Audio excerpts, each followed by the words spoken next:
सुबह ही आ जाऊंगा। नमस्कार भाई, नमस्कार नमस्कार। कैसे हो आप लोग? बढ़िया। उम्मीद है बढ़िया होंगे, स्वस्थ होंगे, अच्छे होंगे।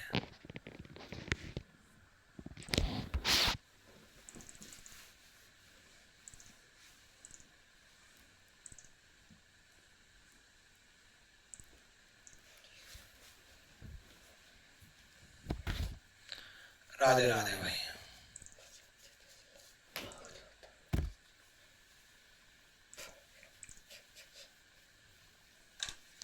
चलो आर्गुमेंट शुरू करते हैं। बहुत इंपॉर्टेंट टॉपिक है, बहुत अच्छा टॉपिक है।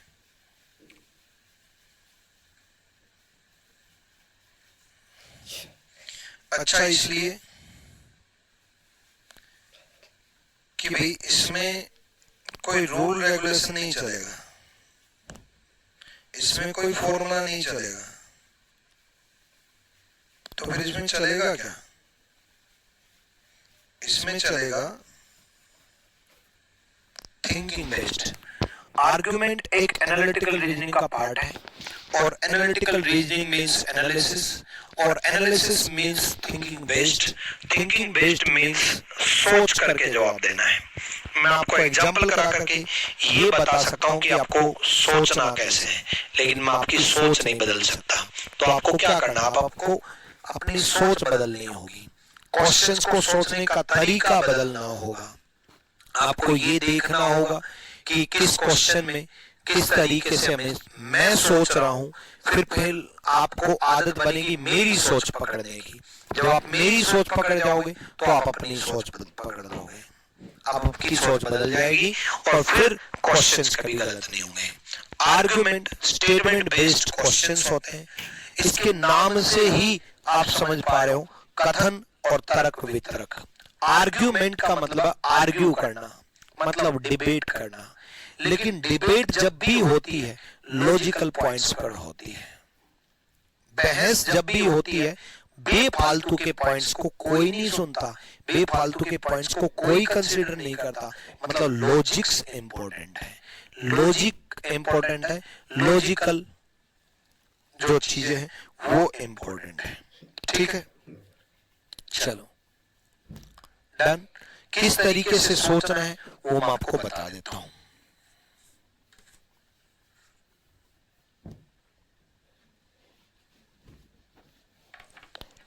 पहले ही पढ़ो।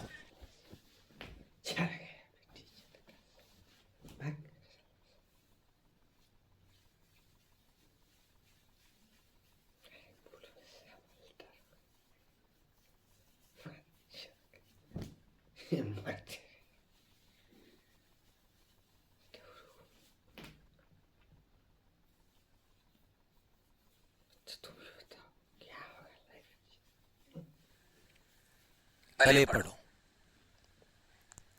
अब देखो, ये नो बोला उसने, यहां पर यस बोला, यहां पर नो बोला, यहां पर यस बोला।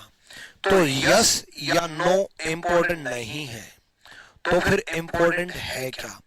इसके पीछे लॉजिक दिया है, वो लॉजिक इंपॉर्टेंट है। इसके पीछे लॉजिक दिया है, ये कथन है, स्टेटमेंट है।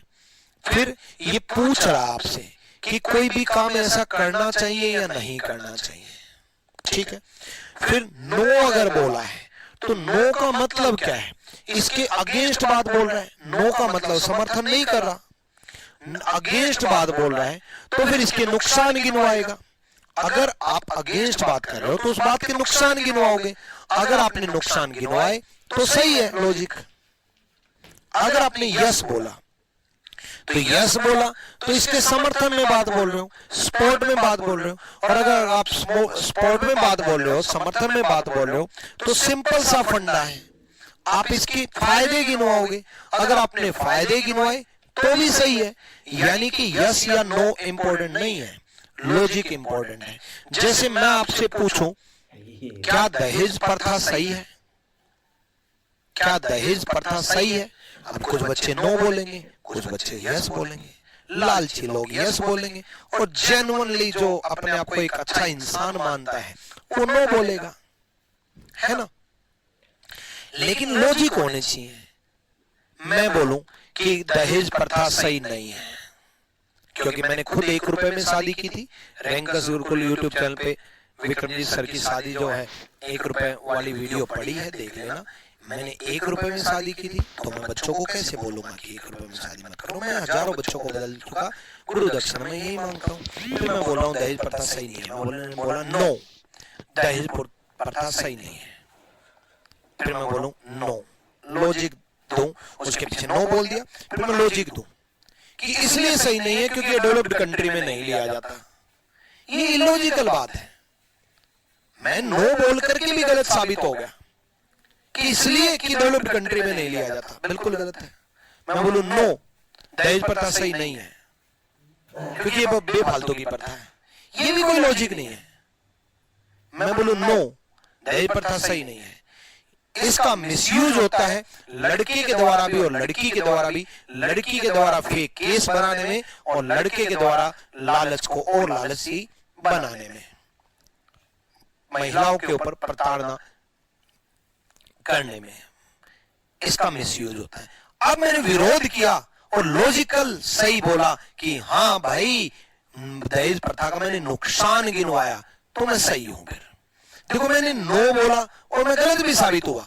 डेवलप्ड कंट्री का एग्जांपल दिया मैंने, बेफालतू का एग्जांपल दिया मैंने, मैं नो बोला और मैं सही भी साबित हुआ। जो मैंने लॉजिक दिया था कि भी इसका मिसयूज हो सकता है लड़के के द्वारा भी और लड़की के द्वारा भी, तो दहेज प्रथा सही नहीं है, ये लॉजिक मेरा सही है तो मैं सही हूं। यानी कि यस या नो इंपॉर्टेंट नहीं है। अगर मैं यस बोलूं दहेज प्रथा सही है तो उसके पीछे लॉजिक बोलूं, क्योंकि प्राचीन टाइम से चलती आ रही है तो चलती रहे। यस बोला, मैंने बोला यस सही है, पीछे लॉजिक दे दिया क्योंकि प्राचीन टाइम से चलती आ रही है, इससे चलती आ रही नहीं चीजें। ये इलॉजिकल बात बोली मैंने, फिर मैं गलत साबित होऊंगा। यानी कि मैं यस में भी सही हो सकता हूं, मैं नो में भी सही हो सकता हूं, मैं यस में भी गलत हो सकता हूं, मैं नो में भी गलत हो सकता हूं। ये बात क्लियर हो गई। यस नो इंपॉर्टेंट नहीं है, उसके पीछे लॉजिक इंपॉर्टेंट है, पहली चीज। ठीक है हाँ जी संतोष कुमार, हो गया। उसके बाद ये ऑप्शन होते हैं, पहले ये लॉजिक दिए, उसके बाद ये ऑप्शन होते हैं कि पहला दूसरा स्ट्रॉन्ग है, दूसरा तीसरा स्ट्रॉन्ग है, तीसरा स्ट्रॉन्ग है, चौथा स्ट्रॉन्ग है। स्ट्रॉन्ग का मतलब सही है, स्ट्रॉन्ग का मतलब सही है, तो लॉजिक पढ़ते हैं। लॉजिक पढ़ते हैं, उसके अनुसार हम आंसर ढूंढते हैं कि क्या आंसर आएगा, क्या ऑप्शन आएगा, उसके अनुसार हम आंसर ढूंढते हैं। ये ऑप्शन है भाई, ठीक है। चलो आ जाओ। Should people with educational qualification above the optimum requirement be denied employment? क्या इष्टतम आवश्यकताओं से अधिक से शैक्षिक योग्यता वाले लोगों को नौकरी खोजने से वंचित किया जाना चाहिए? एजुकेशन क्वालिफिकेशन ज्यादा होनी हो तो उनको एम्प्लॉयमेंट के लिए मना कर देना चाहिए। अब आप कहोगे सर ये तो नो वाला लॉजिक ही सही होगा पक्का। नहीं भाई, पहले यस या नो डिसाइड मत करो, पहले आप मेरे से सीखो मैं कैसे सोच पा रहा हूं, समझो मैं कैसे सोच पा रहा हूं, फिर आप अपना दिमाग लगाना।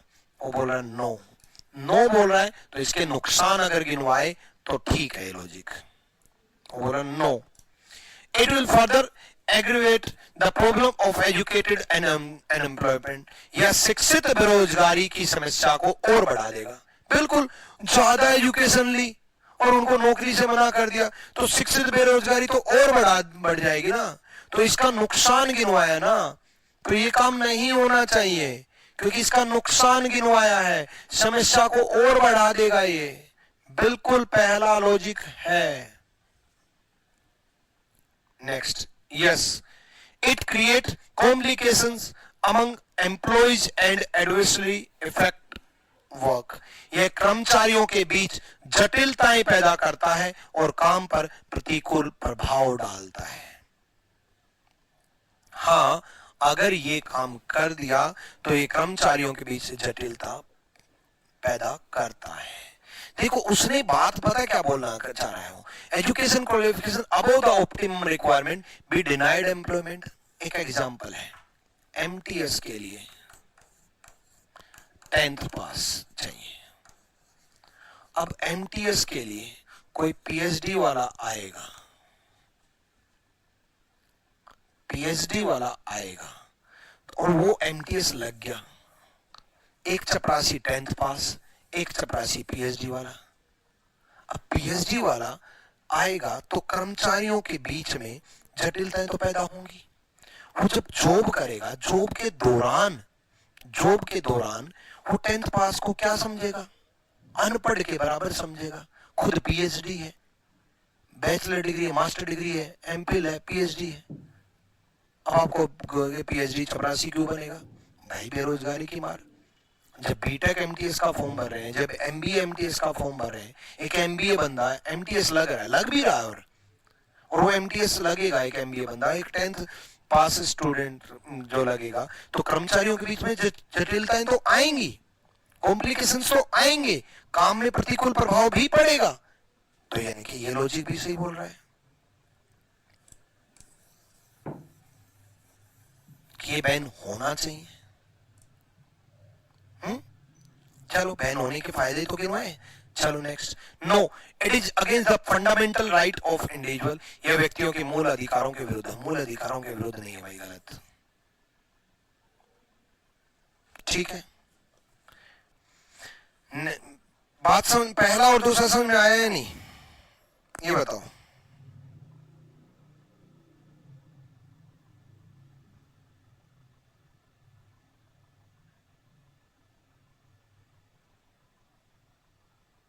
ठीक, अगला पढ़ूं। Yes, it will increase productivity. इससे उत्पादकता बढ़ेगी। उत्पादकता कहां बढ़ेगी भाई? यस बोल रहा है तो इससे फायदे गिनवाए ना। प्रोडक्टिविटी बढ़ेगी नहीं बढ़ेगी कैसे पता? ज्यादा पढ़ा लिखा छोटी नौकरी करेगा तो? ठीक, तो यानी कि पहला सही है, दूसरा सही है। बात समझ में आई? कौन सा ऑप्शन है? First and second is the right answer. कोई दिक्कत नहीं है, थोड़ा थोड़ा समझ में आया है, अभी थोड़ा थोड़ा और समझ में आएगा। अभी 4-5 एग्जाम्पल तक देखो, थोड़ा टिपिकल लगेगा ये चैप्टर, फिर अच्छा लगेगा। ठीक, उसके बाद अच्छा लगेगा। पढ़ो, जल्दी पढ़ो, साइड हो जाता हूं, पढ़ो।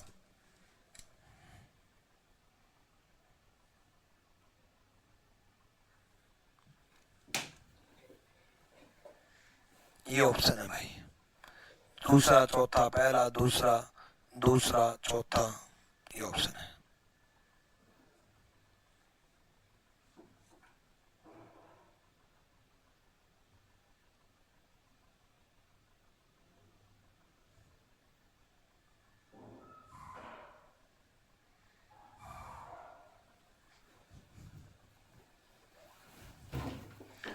इससे एसएससी में भी क्वेश्चन आएगा, इससे आपके बैंकिंग में भी क्वेश्चन आएगा, रेलवे में भी क्वेश्चन आएगा, दिल्ली पुलिस में भी क्वेश्चन आएगा, यूपी कांस्टेबल में भी क्वेश्चन आएगा, यूपीएसआई में भी क्वेश्चन आएगा। बहुत अच्छा टॉपिक है। दिल्ली पुलिस कांस्टेबल में नहीं आया लेकिन आने की पूरी उम्मीद है।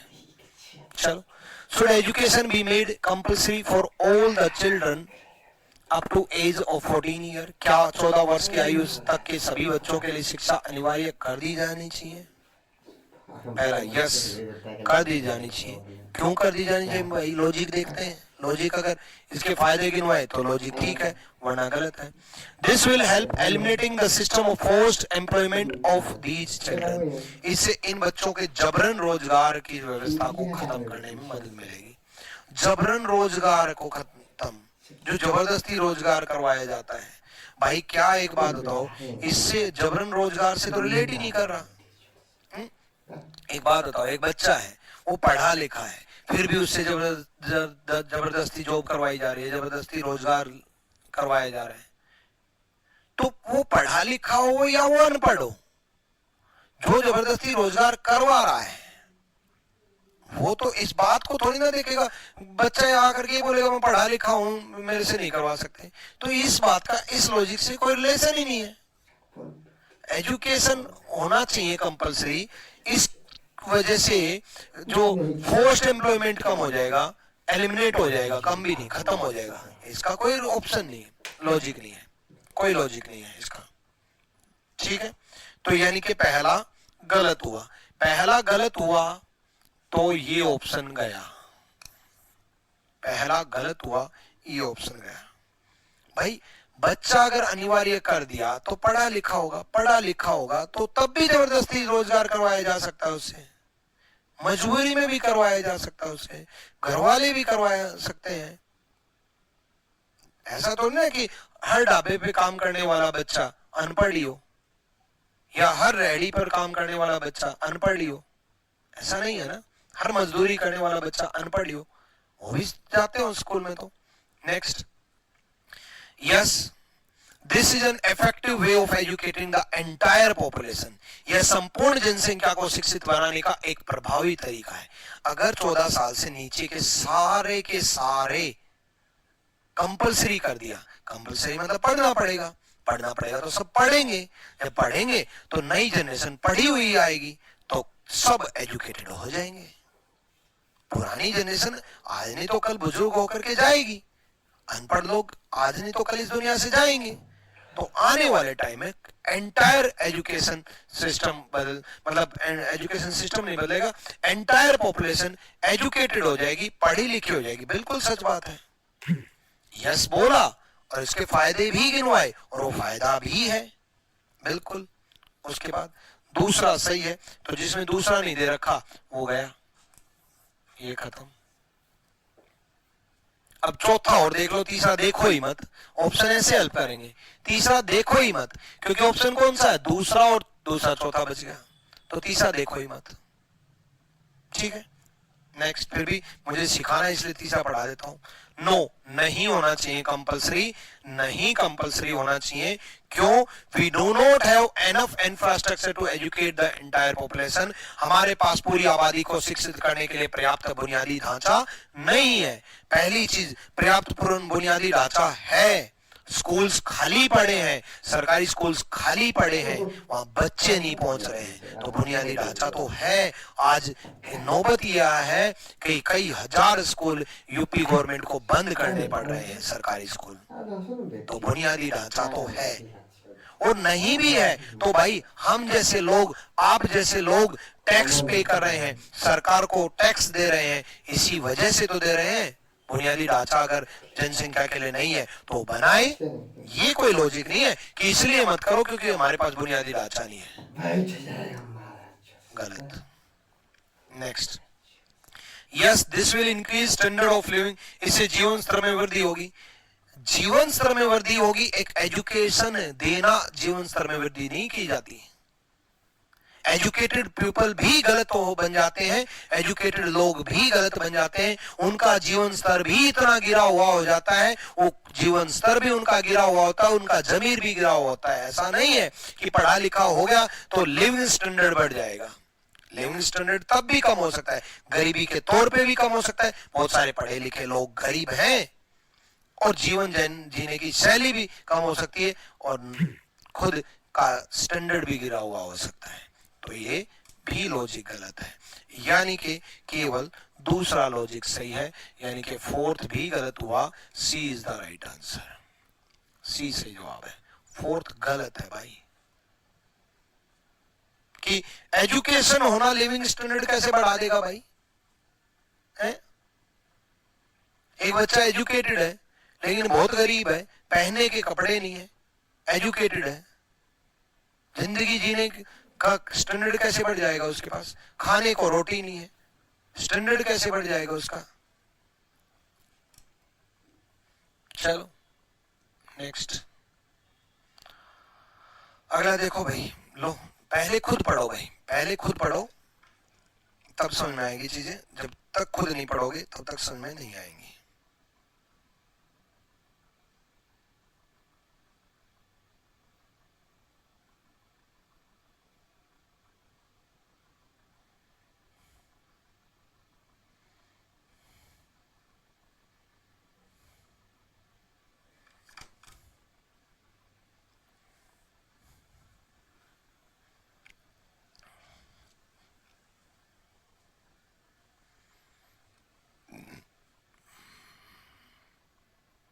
रीजनिंग की क्लास एप्लीकेशन पर नहीं चल रही है, चल तो रही है, तभी तो देख रहे हो अजय कुमार।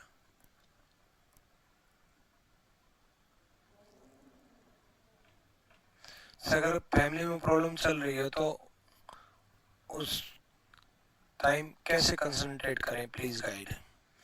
अलीना, फैमिली में प्रॉब्लम चल रही है तो उस प्रॉब्लम को भूल जाओ। देखो, फैमिली परिवार की प्रॉब्लम जो है ना, दो टाइप की प्रॉब्लम होती है, एक टेम्परेरी, एक परमानेंट। परमानेंट सॉल्यूशन ये है कि आपका रोजगार मिलना बहुत जरूरी है। और जो मुझे नहीं पता आपके जीवन में क्या समस्या है, लेकिन फिर भी बाकी जितने भी हैं वो सब टेम्परेरी है। आज है कल नहीं है, पहले नहीं थी, ऐसा तो है नहीं कि जब से आपका जन्म हुआ तब से समस्याएं चल रही हैं। पहले नहीं थी, आज है, कल नहीं होंगी। लेकिन जो आपकी बेरोजगारी की समस्या वो बहुत भारी है, इसलिए फोकस उस प्रॉब्लम पे करो और उसके सॉल्यूशन पे करो। फैमिली की प्रॉब्लम्स इग्नोर करना बहुत मुश्किल है, लेकिन जब तक रोजगार नहीं मिल जाता तब तक करनी पड़ेगी। माहौल अगर पढ़ने का नहीं है तो बाहर निकलना पड़ेगा और पढ़ना पड़ेगा। चलो देखो, क्या इस टाइप का चैप्टर, ये चैप्टर मेरा मानना ये है कि आपको हिंदी में पढ़ना चाहिए, क्योंकि हिंदी की फीलिंग्स आप समझ पाते हो। अगर आप बिल्कुल ही हिंदी पढ़ना नहीं जानते तो साउथ इंडिया से हो या नॉर्थ ईस्ट से हो तो बेशक आप इंग्लिश में पढ़ सकते हो, अदरवाइज आपको ये टॉपिक हिंदी में पढ़ना चाहिए। चलो, क्या सभी स्कूल शिक्षकों को निजी ट्यूशन देने से रोक दिया जाना चाहिए? Should all the school teacher be barred या बैंड, एक ही बात है, barred from giving private tuition? जितने भी स्कूल के टीचर वो प्राइवेट ट्यूशन जो देते हैं उनको रोक देना चाहिए? पहला, नो, नहीं रोकना चाहिए। क्यों नहीं रोकना चाहिए? तो रोकने के नुकसान गिनवाएगा, नहीं रोकना चाहिए तो। Needy student will deprived of the expertise of these teacher. जरूरतमंद छात्र इन शिक्षकों को विशेषज्ञता से वंचित रह जाएंगे। अरे भाई, जरूरतमंद छात्र उन्हीं टीचर से स्कूल में पढ़ तो रहे हैं, तो इनसे वंचित कैसे रह जाएंगे? ये तो इलॉजिकल बात बोल रहा है। उन्हीं से अगर पढ़ना है तो स्कूल में एडमिशन ले लेते हैं वो। गलत। यस, कर देना चाहिए। This is injustice to unemployed educated people who can earn their living by giving tuition. यह उन बेरोजगार पढ़े लिखे लोगों के साथ अन्याय है जो ट्यूशन पढ़ाकर अपना जीवन यापन कर सकते हैं। वो ट्यूशन पढ़ाकर अपना जीवन यापन नहीं कर रहे, वो स्कूल में पढ़ाकर अपना जीवन यापन कर रहे हैं। तो ये एक इलॉजिकल बात बोल रहा है कि ट्यूशन पढ़ाकर वो अपना जीवन यापन कर रहे हैं तो उन टीचर्स का बेरोजगार बन जाएंगे या कम इनकम हो जाएगी, फिर वो स्कूल में क्यों पढ़ा रहे हैं? तो ये भी एक इलॉजिकल बात बोल रहा है। तो पहला गलत हो चुका, दूसरा गलत हो चुका, पहला गलत हो चुका, दूसरा गलत हो चुका, दूसरा अगर गलत हो चुका तो ये ऑप्शन गए भाई। दूसरा अगर गलत हो चुका तो ये ऑप्शन गए, और ये ऑप्शन अगर गए तो सिंपल सा फंडा है, या तो चौथा या तीसरा, या तो चौथा जाएगा या तीसरा जाएगा। तो तीसरा पढ़ते हैं, कहाँ गया? तीसरा पढ़ते हैं। यस, बंद कर देना चाहिए, रोक देना चाहिए। क्यों? Only then will the quality of teaching in the school improve. भाई, अगर ट्यूशन नहीं होगा तो स्कूल की क्वालिटी तो बढ़ानी पड़ेगी। ट्यूशन की कब जरूरत है? वही बच्चे उसी टीचर से स्कूल्स में पढ़ रहे हैं और वही बच्चे बाद में प्राइवेट ट्यूशन पढ़ रहे हैं, तो वो टीचर क्यों पढ़ाएगा स्कूल में? सरकारी स्कूल में तो अक्सर ऐसा होता है, 11th-12th में तो अक्सर ऐसा होता है कि टीचर नहीं पढ़ाते हैं सरकारी स्कूल में, ताकि उन्हीं टीचर से प्राइवेट ट्यूशन लगा लें, सस्ता महंगा कैसा भी लगा लें। तो इससे स्कूल की टीचिंग इंप्रूव होगी? बिल्कुल होगी। स्कूल में पढ़ाना पड़ेगा, मजबूरी होगी, वरना स्कूल का रिजल्ट खराब हो जाएगा। अगला, जब तीसरा सही होगा तो चौथा पढ़ो ही मत। क्यों? ऑप्शन की वजह से ये गया, क्योंकि तीसरा चौथा ऑप्शन अगर दिया होता तो हम चौथा पढ़ते हैं ना। फिर भी सिखाना है इसलिए पढ़ लेता हूँ। Yes, now the salary of the teachers is adequate. ये अब इन शिक्षकों का वेतन पर्याप्त है। वेतन वो स्कूल में पढ़ाने का ले रहे हैं, ट्यूशन वो अपने बिजनेस के लिए कर रहे हैं। ठीक है, मैं आज स्कूल में पढ़ाता तो मैं बिल्कुल प्राइवेट ट्यूशन नहीं दे रहा होता। ठीक है, स्कूल में नहीं पढ़ाया गया इस वजह से ये कोचिंग बने। सच बात तो ये है, स्कूल के टीचर ने अच्छे से ज्योमेट्री नहीं सिखाई, इस वजह से आज हमें वही ज्योमेट्री सिखानी पड़ रही है। चिल्ला चिल्ला करके बोला जाता है कि आपको छठी से लेकर के 10वीं तक की एनसीईआरटी पढ़ाई जाएगी। किसमें? यूपीएससी के एग्जाम में। वाओ, छठी से 10वीं तक की एनसीईआरटी पढ़ाएंगे यूपीएससी के दुनिया के सबसे टफ एग्जाम में। मतलब उस स्कूल में एनसीईआरटी ढंग से नहीं पढ़ाई गई। ठीक है, तो ये भी गलत है। टीचर की सैलरी स्कूल से वो आएगी, ट्यूशन पढ़ा के नहीं। अगला, अब जो जितने भी टीचर देख रहे हैं, जो स्कूल टीचर हैं भाई, वो मेरे से नाराज मत हो जाना, मैं लॉजिकल सिखा रहा हूँ। लॉजिकल यही होता है, प्रैक्टिकल मुझे भी मालूम है, तुम ट्यूशन दे रहे होंगे। करो अगला।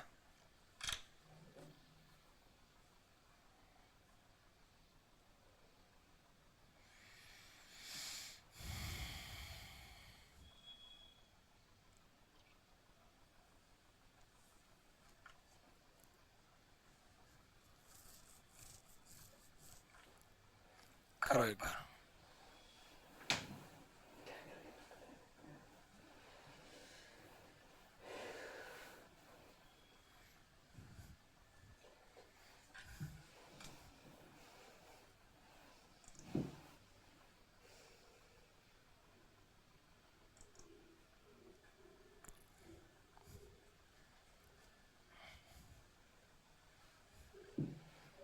देखो, should new big industries be started in Delhi? क्या दिल्ली में नए बड़े उद्योग शुरू किए जाने चाहिए? पहला, नो, नहीं किए जाने चाहिए। It will increase pollution in city, इससे शहर के में प्रदूषण में इजाफा होगा। Should new big industries be started in Delhi? क्या दिल्ली में नए बड़े उद्योग शुरू किए जाने चाहिए? अब आपको लगेगा हाँ जी सर, पॉल्यूशन तो बढ़ेगा। सुनो, इस बात का जवाब दूंगा। अगला सुनो, yes it will provide employment opportunity. देखो भाई, इंडस्ट्रीज आएंगी तो एम्प्लॉयमेंट तो बढ़ेगा, ये तो सच है। तो दूसरा तो सच है, दूसरा तो कंफर्म सही है। तो दूसरा सही है, तो अकेला पहला गलत। ठीक है, और नाइदर वन नोर गलत। अब देखो, it will increase pollution. Industries ना ऐसी होती हैं कि सारे के सारे पॉल्यूटेड नहीं होती। ठीक है, ठीक है, क्यों? क्योंकि इंडस्ट्रीज तो आपकी, जैसे दिल्ली में जितनी भी पॉल्यूशन से रिलेटेड इंडस्ट्री है वो वैसे ही पहले से बैन है। धुएं से रिलेटेड इंडस्ट्री वो पहले से बैन है।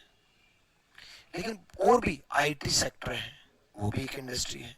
अभी मैं दिल्ली से पढ़ा रहा हूं, तो क्या मैं पॉल्यूशन फैला रहा हूं? ये भी एक इंडस्ट्री है, एजुकेशन इंडस्ट्री है ना? ये भी तो उद्योग है। ठीक है, ऐसी बहुत सारी इंडस्ट्रीज है, उससे पॉल्यूशन, हाँ अगर पॉल्यूशन से रिलेटेड इंडस्ट्रीज लगाई तो जरूर पॉल्यूशन बढ़ेगा। स्टेटमेंट में पॉल्यूशन से रिलेटेड जिक्र होता तो बिल्कुल पहला भी सही होता, फिर पॉल्यूशन बढ़ता। तो ये गलत, यानी कि ओनली सेकंड सही बी। ठीक है,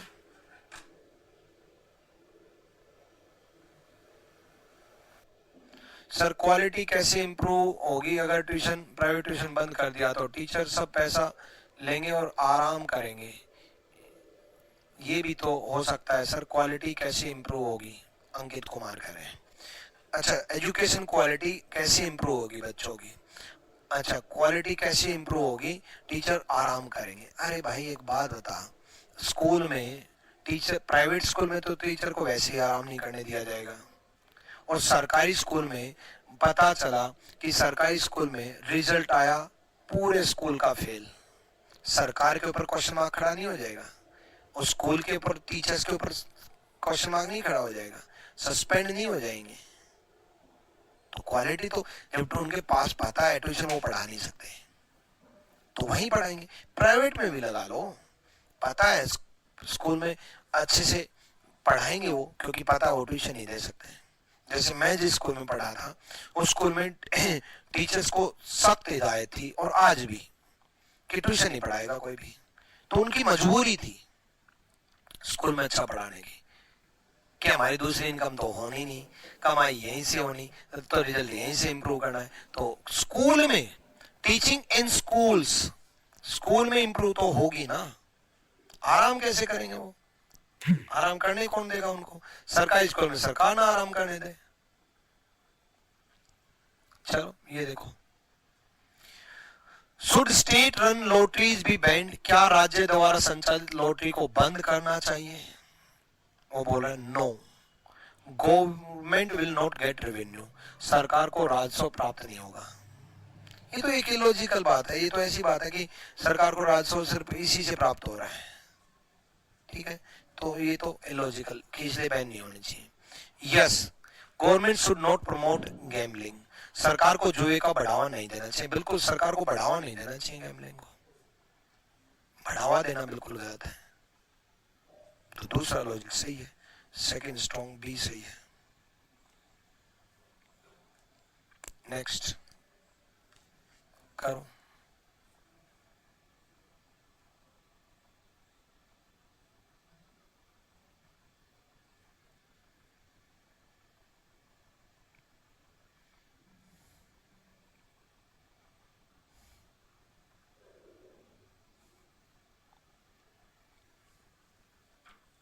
अब थोड़ा थोड़ा सोच पाओगे, टेंशन ना लो, धीरे धीरे सोचने की शक्ति बढ़ेगी।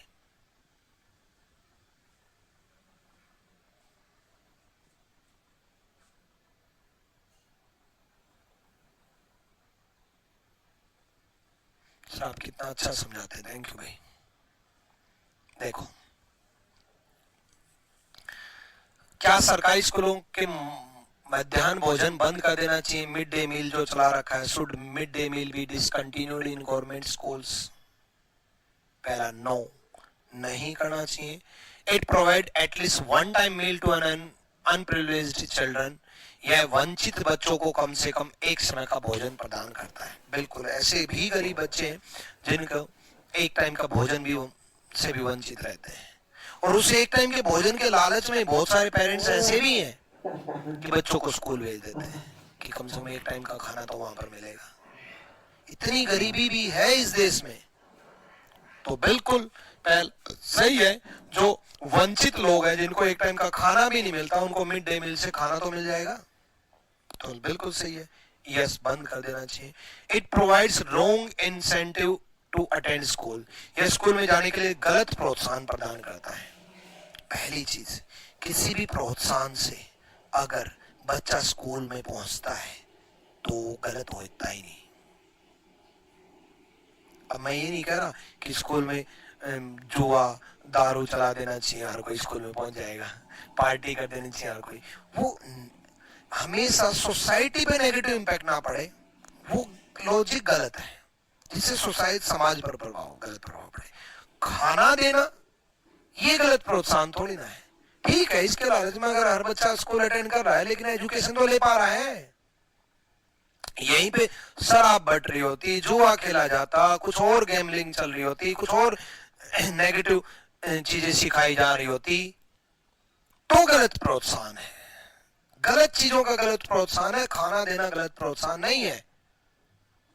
तो ये गलत लॉजिक है। A is the right answer.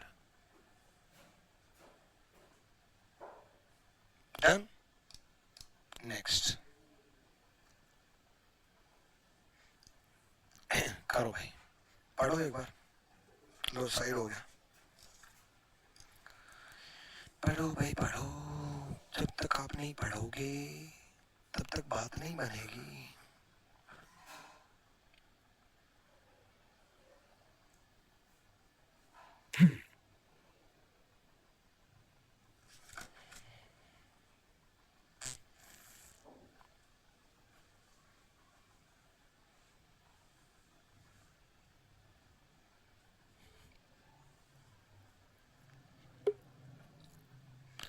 Should tax be abolished in the developing country like India?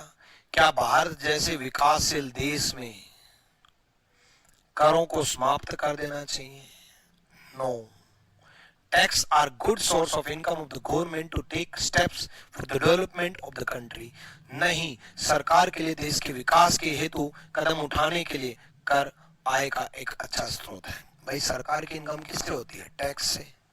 और डेवलपिंग कंट्री लाइक इंडिया, वहां तो टैक्स पे डिपेंड है। हम टैक्स पे करते हैं और मैं हमेशा बोलता हूं हमारा कटेगा तो सेना में बटेगा। तो हम टैक्स पे करते हैं और हमें प्राउड फील होता है टैक्स पे करते वक्त कि कंट्री को कुछ कंट्रीब्यूट किया। हमारा कटेगा तो सेना में बटेगा। तो सिंपल है कि टैक्स नहीं बैन होना चाहिए विकासशील देशों में इंडिया जैसे, क्योंकि यही सरकार के लिए देश के विकास हेतु कदमों के लिए कर का आय का अच्छा स्रोत है। बिल्कुल पहला लॉजिक सही है। यस, बंद कर देना चाहिए। These tax are not used for national welfare। अरे भाई टैक्स का पैसा नेशनल वेलफेयर के लिए ही यूज होता है। वो ज्यादा यूज हो जाता है तब घोटाला होता है। जैसे टैक्स की कलेक्शन हुई 1,00,000 करोड़, पता चला कि 1,00,000 करोड़ का रोड बना रहे हैं और रोड का खर्चा दिखा दिया 2,00,000 करोड़, तो 1,00,000 करोड़ का घोटाला हो गया। लेकिन टैक्स के पैसे से ही यूज होता है। ऐसा नहीं कह सकते हम कि इन करों का उपयोग राष्ट्र कल्याण के लिए नहीं किया जाता। सरकार के पास जो पैसा है वो देश की जनता के लिए ही यूज होता है। तो दूसरा गलत, ओनली फर्स्ट आर्गुमेंट। ऐसी कंडीशन में आप कभी भी किसी भी सरकार के समर्थन में और किसी भी सरकार के विरोध में मत होना, क्योंकि अगर आप समर्थन में हो गए तो उसके पॉजिटिव पॉइंट्स आपको दिखेंगे, विरोध में हो गए तो नेगेटिव ही दिखेंगे। तो अगर आप विपक्ष में हो तो ये सोचोगे नहीं नहीं नहीं, टैक्स का पैसा यूज ही नहीं हो रहा, यूज ही नहीं हो रहा, यूज ही नहीं हो रहा, होता ही नहीं, होता ही नहीं, तो फिर आप इसको ठीक कर दोगे। आप न्यूट्रल रह करके सोचना। अपनी नेतागिरी अपने कॉलेज में और अपनी जिंदगी में चला लेना, एग्जाम में मत चलाना। ठीक है, नेक्स्ट देखो भाई, करो।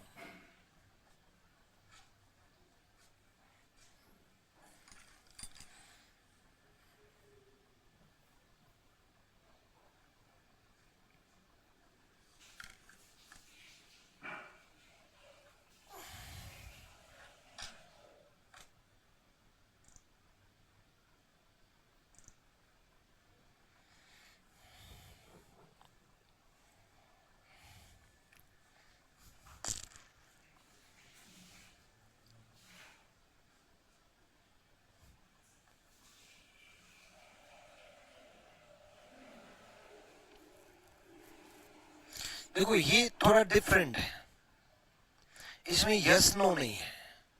तो ऐसे केस में क्या करना है? यस नो नहीं है तो देखो ऐसे केस में देखो आर्गुमेंट 1, तर्क 1 कमजोर करता है जबकि तर्क 2 मजबूत करता है। तो देखो कमजोर वो करता है जो इसके अगेंस्ट हो और मजबूत वो करता है जो इसके समर्थन में हो। ठीक है, इसमें तर्क 2 कमजोर करता है मतलब इसके अगेंस्ट है, तर्क 1 मजबूत करता है मतलब इसके समर्थन में है।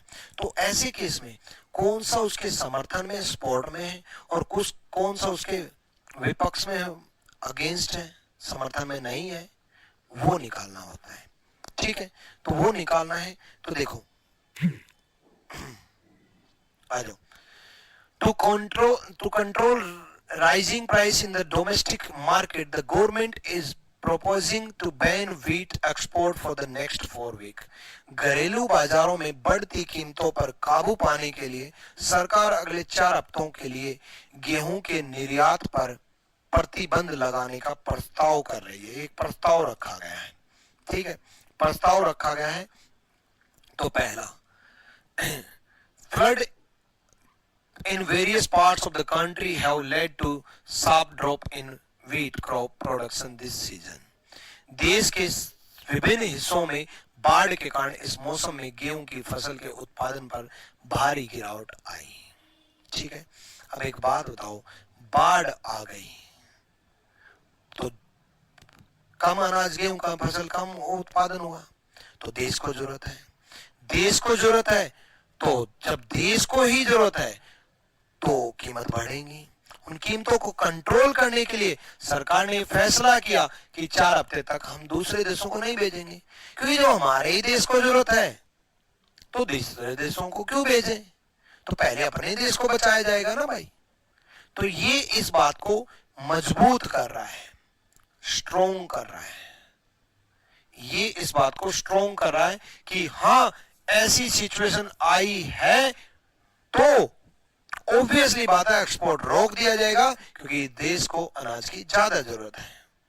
एक्सपोर्ट कब किया जाएगा? जब इस देश को जरूरत नहीं होगी, नॉर्मल रेट्स चलेंगे जो गेहूं के रेट्स चलते हैं।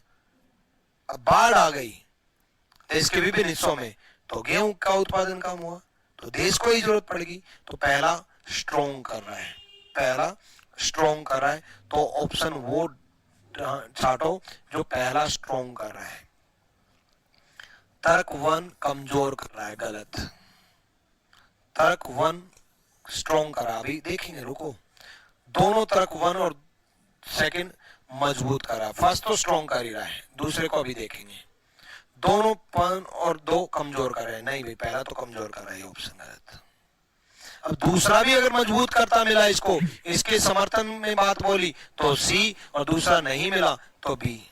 दूसरा पढ़ते हैं, आ जाओ। The ban on wheat export will result in significant penalty in international market for non-fulfillment of existing contract. गेहूं के निर्यात पर प्रतिबंध को परिणाम स्वरूप मौजूदा अनुबंधों को पूरा न करने पर अंतर्राष्ट्रीय बाजारों में महत्वपूर्ण जुर्माना लगाया जाएगा। महत्वपूर्ण जुर्माना लगाया जाएगा, तो वो इसके अगेंस्ट बात कर रहा है, तो इस बात को रोक रहा है। महत्वपूर्ण जुर्माना लगाया जाएगा, अगर इंटरनेशनल मार्केट में अगर पेनल्टीज लगाई जाएंगी, तो इस प्रस्ताव को रोक रहा है ना, तो इसके अगेंस्ट बात कर रहा है, इसको अगेंस्ट बात कर रहा है, तो इस डिसीजन को कमजोर कर रहा है।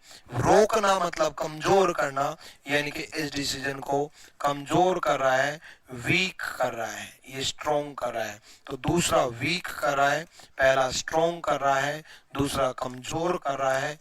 B is the right answer. दूसरा उस बात को रोक रहा है, पहला उस बात को बढ़ावा दे रहा है। क्लियर है सर? आई लव यू बच्चे, लव यू भाई। सर बताइए रैंकस गुरुकुल में हॉस्टल की फीस कितनी है? रैंकस गुरुकुल में हॉस्टल की फीस जो है वो मंथली 10,500 रुपए है बच्चे, ठीक है। और पूरी जानकारी के लिए इस मोबाइल पर कांटेक्ट कर लेना। रैंकस गुरुकुल कैंपस में रहने के लिए 7836884000। रैंकस गुरुकुल कैंपस में रहने का मतलब निश्चित रूप से सिलेक्शन पाना। आपका एग्जाम जल्दी आने वाला है, शिफ्ट कर जाओ और वहां पर रह करके बढ़िया से पढ़ाई करो। ये चला ही इसलिए रखा है कि मैक्सिमम बच्चों का हम सिलेक्शन करा सकें।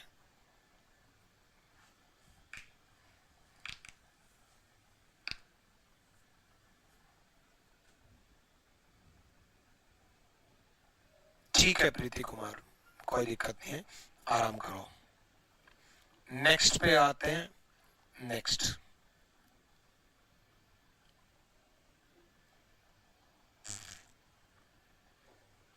पे आते हैं।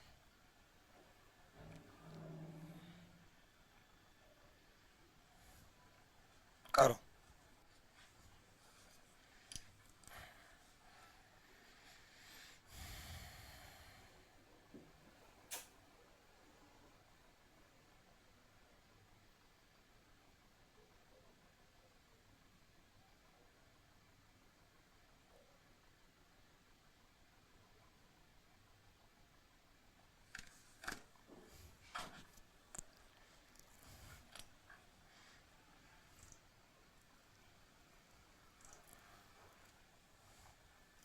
पढ़ लिया?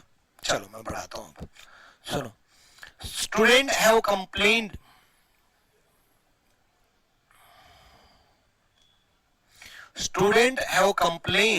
that question outside the prescribed syllabus were asked in class 10th board exam this year. छात्रों ने शिकायत की कि इस साल 10वीं कक्षा की बोर्ड परीक्षा में निर्धारित पाठ्यक्रम से बाहर के प्रश्न पूछे गए।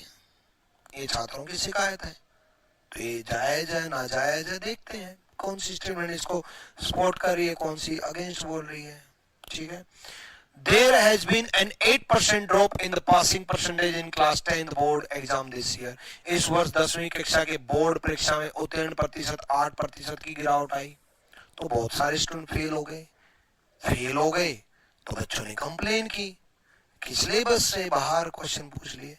इतनी ज्यादा बड़ी गिरावट 8%, बहुत बड़ी गिरावट होती है 8%, बहुत बड़ी गिरावट होती है 8%, इतनी बड़ी गिरावट 8%। ठीक है, तो ये इसका मतलब इस बात को सपोर्ट कर रहा है कि भी जो कंप्लेन हुई है कि आउट ऑफ सिलेबस, वो जांच की बात है कि आउट ऑफ सिलेबस आया या नहीं आया, लेकिन कंप्लेन हुई है और एक स्टूडेंट बोल रहा है फेल हो गए ज्यादा बच्चे, 8% में गिरावट आई है पास स्टूडेंट में, ज्यादा बच्चे फेल हो गए। तो इस बात को तो स्ट्रॉन्ग मजबूती दे रहा है ना, कि इस डाउट पैदा कर रहा है ना। अगर ये पढ़ोगे न्यूज़पेपर में, ये पढ़ोगे कि 8% की गिरावट आई और न्यूज़पेपर के अगले पेज में पढ़ोगे आउट ऑफ सिलेबस था, तो आपको इस कंप्लेन पे यकीन नहीं होगा कि यार बच्चे बोल तो सही रहे हैं, इतनी बड़ी गिरावट नहीं आ सकती। तो स्ट्रॉन्ग कर रहा है ना, ये इसका समर्थन कर रहा है ना, तो पहला तो स्ट्रॉन्ग है।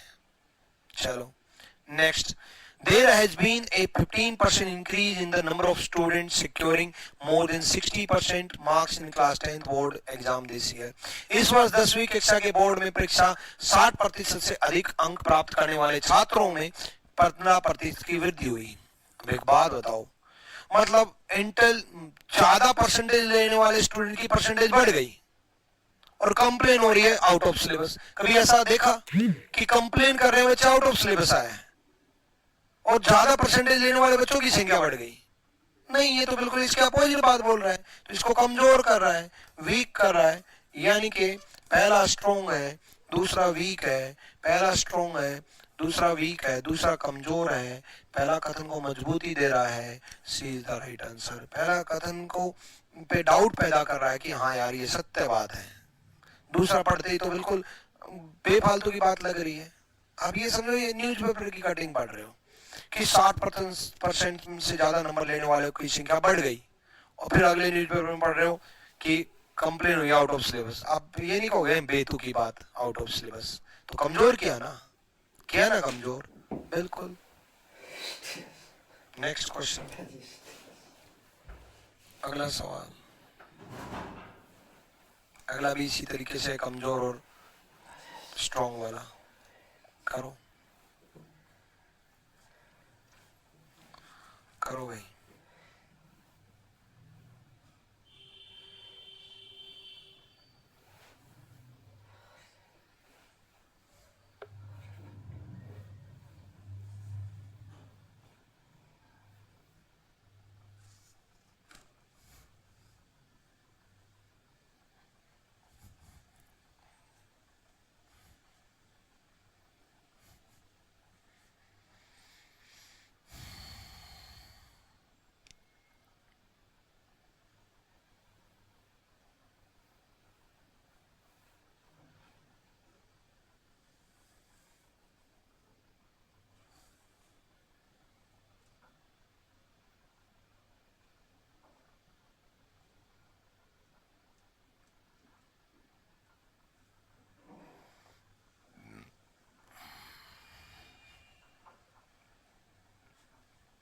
देखो, using reusable cloth bag for shopping will help in reducing pollution caused by the indiscriminate use of plastic bag. खरीदारी के लिए पुनः प्रयोज्य कपड़े के थैलों के उपयोग से, प्लास्टिक बैग के अंधाधुंध उपयोग से होने वाले प्रदूषण को कम करने में मदद मिलेगी। भाई एक बात बताइए, तो कंफर्म मदद मिलेगी। कपड़े के थैले लेके जाएंगे, वापस घर ले आए, फिर लेके जाएंगे, फिर वापस ले आए। पहले जमाने में होता था, आजकल पॉलीथीन चल गए, और पॉलीथीन से पता है कितना ज्यादा पॉल्यूशन होता है। लेकिन कौन सा लॉजिक इसको समर्थन कर रहा है, सपोर्ट कर रहा है, कौन सा अगेंस्ट है? The government has banned the use of single use plastic from जुलाई 1, 2022। सरकार ने 1 जुलाई 2022 को एकल उपयोग प्लास्टिक उपयोग पे प्रतिबंध लगा दिया, तो इस बात को सपोर्ट कर रहा है कि पॉल्यूशन होता है। तो यानी कि पोल्यूशन होता है तो कपड़े के थैले यूज करोगे तो पोल्यूशन कम होगा। प्रतिबंध लगा भी दिया तो ऑप्शन क्या, कपड़े के थैले यूज करोगे। तो ये इसको स्ट्रॉन्ग कर रहा है। दूसरा, cloth bag are eco friendly as they are reusable and can be made from the scrap cloth that would otherwise go to landfills. कपड़े के थैले पर्यावरण के अनुकूल होते हैं क्योंकि वे पुनः प्रयोग में होते हैं और स्क्रैप कपड़े से बनाए जा सकते हैं, अन्यथा लैंडफिल में चले जाते हैं। कपड़ा गल भी जाता है, कपड़ा जल भी जाता है, कपड़ा रीयूज भी हो जाता है, और जो खाली टुकड़े बचे हैं कपड़ों के वो वैसे भी वेस्ट है, उनसे भी कपड़ों के थैले बनाए जा सकते हैं, बहुत अच्छे डिजाइनर। तो ये भी इसको स्ट्रॉन्ग कर रहा है, ये भी बढ़ावा दे रहा कपड़े के थैले को यूज करना। और ये भी भाई बैन हो गया तो कपड़े के थैले यूज करोगे, और ये रीयूजेबल है तो स्ट्रॉन्ग कर रहा है। दोनों स्ट्रॉन्ग कर रहे हैं, both argument strong strengthen the statement, मजबूत कर रहे हैं। तो B is the right answer, B सही जवाब है। समझ में आया? थोड़ा थोड़ा दिमाग में घुसने लगा होगा, अब सोचने की शक्ति बढ़ गई होगी, किस तरीके से सोचना ये पता चल गया होगा। टेंशन ना लो, पहली क्लास में इतना हो गया, दूसरे में मजबूत बन जाओगे, जरूरत पड़ी तो तीसरी क्लास भी लगा देंगे। क्यों टेंशन ले रहे हो, मैं हूं ना, आपको स्ट्रॉन्ग बना के छोड़ूंगा। करो।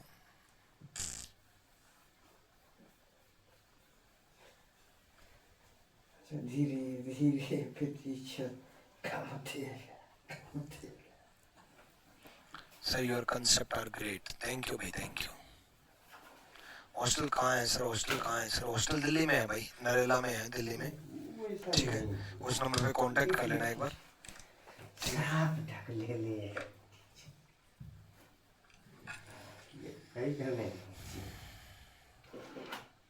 लाए भुजा लाए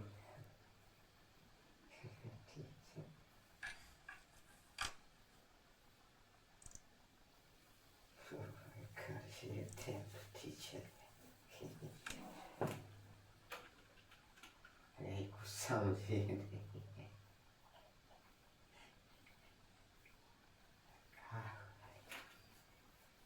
teacher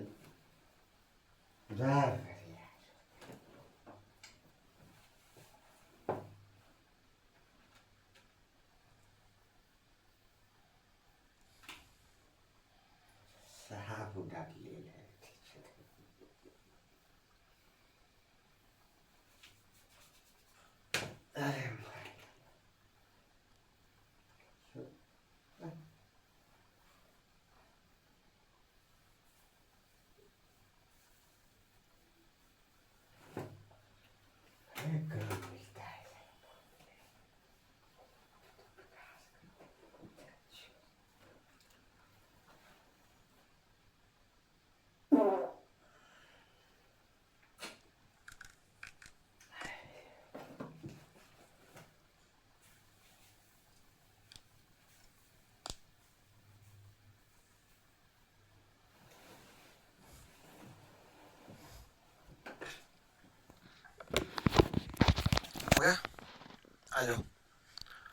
Indian society is a symbol of unity in diversity. Bharatiya Samaj अनेकता में एकता का प्रतीक है। तो ये बात कौन सा मतलब साबित कर पा रहा है? ठीक है, पहला, भारतीय समाज में विभिन्न संस्कृति पहचान वाले लोग एक साथ रहते हैं। अब एक बात बताओ, डिफरेंट कल्चरल आइडेंटिटी के लोग एक साथ रह रहे हैं तो ये अनेकता में एकता हुआ ना। अलग अलग तरह के सांस्कृतिक पहचान वाले लोग एक साथ रह रहे हैं तो ये तो अनेकता में एकता हुआ। तो ये इसको सपोर्ट कर रहा है, तो पहला सपोर्ट कर रहा है। ठीक है भाई, ये तो कंफर्म हो गया। दूसरा, brain drain is an indicator of unity in diversity in India. प्रतिभा पलायन भारत में विविधता में एकता का सूचक है। मतलब प्रतिभा पलायन विविधता भारत में विविधता में एकता का सूचक है नहीं भाई। मतलब एक जो प्रतिभाशाली लोग हैं दूसरी जगह गए, इसकी वजह से विविधता में एकता है? नहीं नहीं नहीं नहीं, इस वजह से नहीं है। दूसरा स्ट्रॉन्ग नहीं कर रहा है, तो दूसरा does not support, first support is the right answer, A सही जवाब है। ठीक है,